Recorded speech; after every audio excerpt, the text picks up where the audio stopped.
ফুল মারব।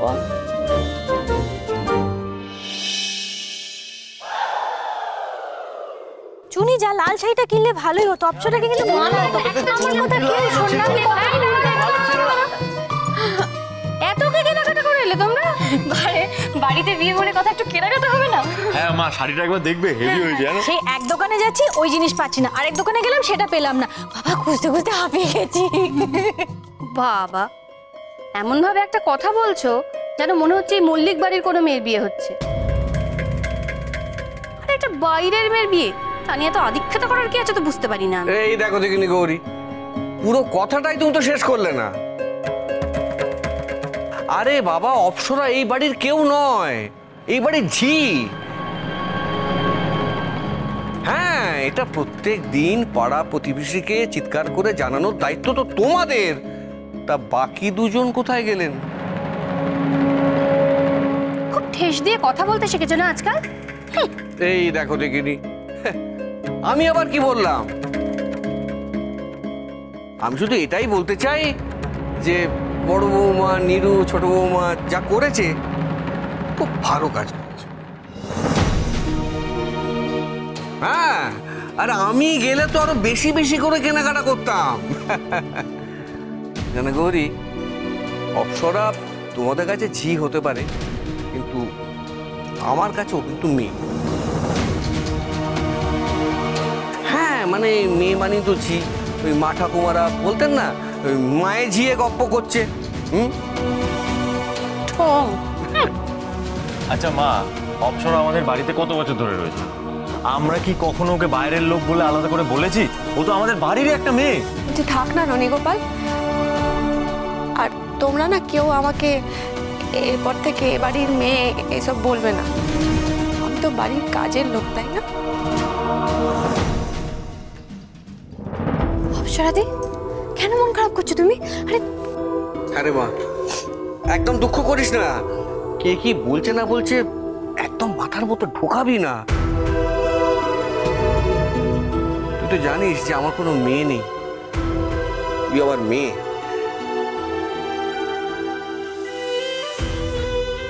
কাল তোর বিয়ে, আমি তোর কন্যাদান করবো। কে কি বলছে না বলছে এগুলো এক কান্তি ঠুকি অন্য কান্তি বার করে দিবি। চোখের জল মোচ, চোখের জল মোচ পাগলি, চোখের জল মোচ। ওই দেখো বিয়ে, তার চোখে জল। কাঁদতে নেই ওরম করে। আমরা ভেবেছি তোমার বিয়েতে কত আনন্দ করবো, তা না, তাই না বলো চলে যা। তাছাড়া আবার কি, অপ্সরাদির বিয়ে আমরা মজা করবো না? একদম, ज़्यादा सोचने का नहीं, सिर्फ आगे देखने का है।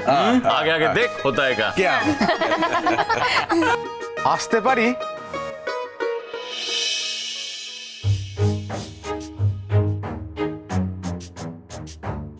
আরে এসো এসো জামাই বাবা জীবন।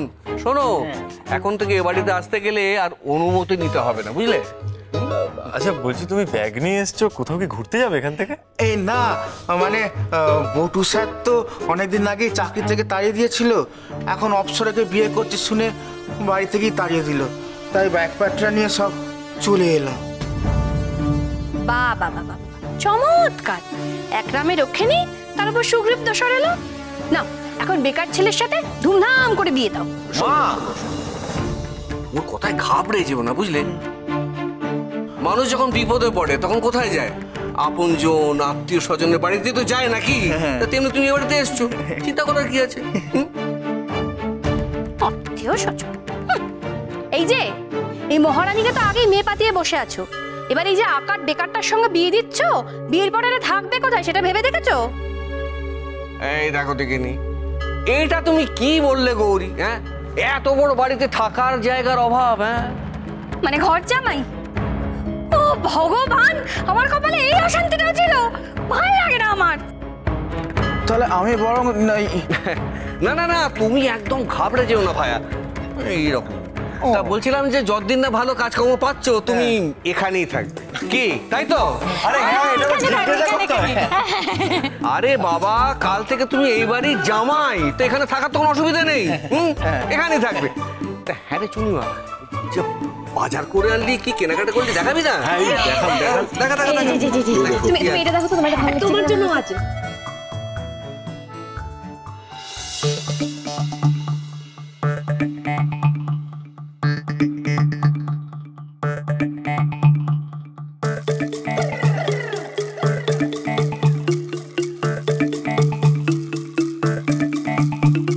চশমাটা খুব চেনা চেনা মনে হচ্ছে, কোথায় যেন দেখেছি এটা।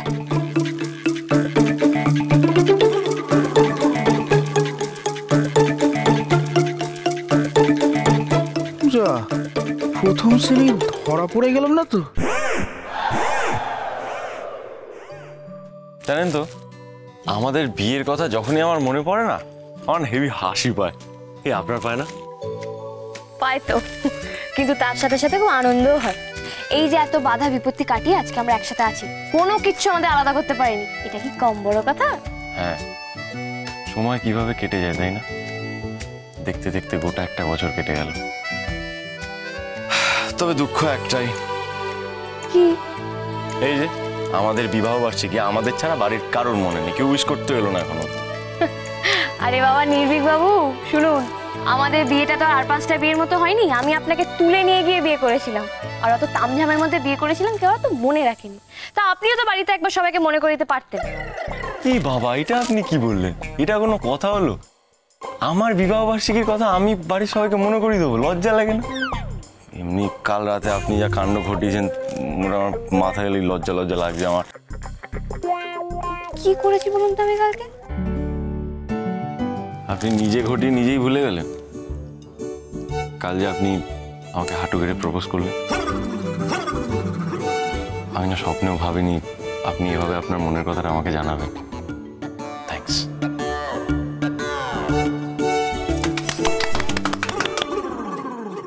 চুনি যা, আমি তো জানতাম তুমি আমার ভাইকে নিয়ে যতই মজা করো না কেন, আসলে তুমি আমার ভাইকে বড্ড ভালোবাসো। ও বৌদি, আমিও জানতাম। আমিও। আমাদের বাড়ির পার্সোনাল কথার মধ্যে তুমি কথা বলতে কেন এসেছো? কি বললাম বাবা? হ্যাঁ মেঘনাথ দা, তুমি এখানে কি করছো? বিয়ের আগে তো অপসরাতে মুখ দেখা তোমার একদম উচিত হয়নি। এই কেন? আজ এই কাল রাত্রির নাকি? বাবা, মেঘনাথ বাবু দেখছি বিয়ের সব নিয়ম জানে। হ্যাঁ, যাতে মাতাল তাহলে ঠিক। মাতা, আমি তো মদ খাই না। মুখ কাটা।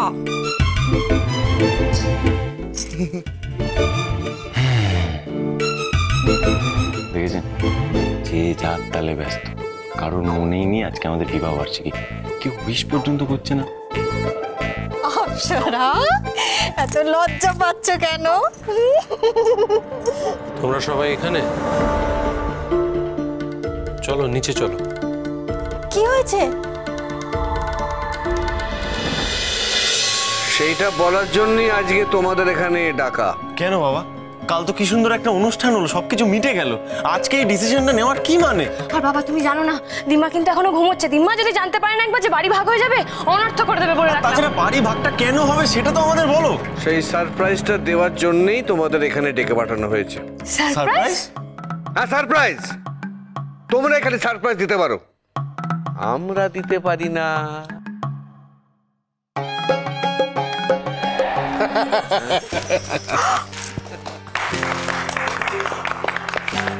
Happy anniversary!